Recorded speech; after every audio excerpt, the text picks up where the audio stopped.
Now I'm going to show you an example of what happens when we load data into a sharded collection.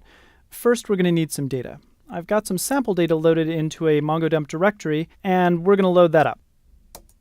This will take a little time. It's going to be over a gigabyte of data, which is compressed down to a little less than 25 megs. Okay, we are approaching the end, and we're done. Let's connect to the Mongo shell. Okay, my people collection is now in the test database. Let's see what the documents look like. Every document is going to look pretty much the same. It's going to have an underscore ID, some padding, a sign-up date time, some points randomly assigned, and a name. With padding, these are a little over a kilobyte each.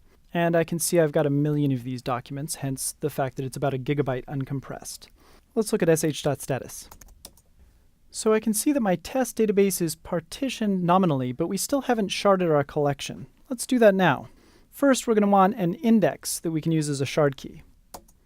Once that's in place, we can shard the collection. We'll need to specify the namespace and the shard key. Great.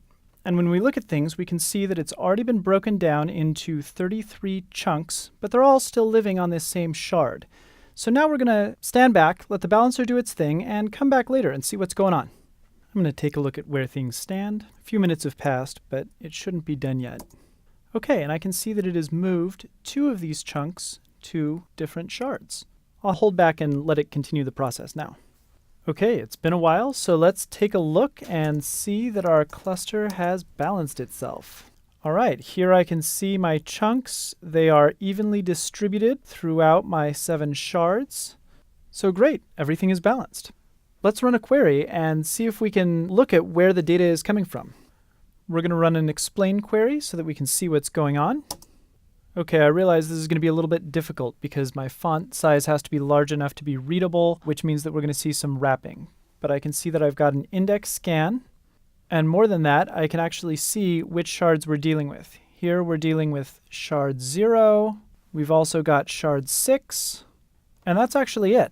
So in order to get our documents, all it had to do was query those 2 shards, which happen to be the 2 shards that have Erica, which it knew because that was our shard key, the name, as well as a date.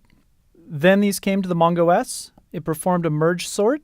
They already came in sorted because the index was used to sort, and we get our documents. And that's how we shard a collection.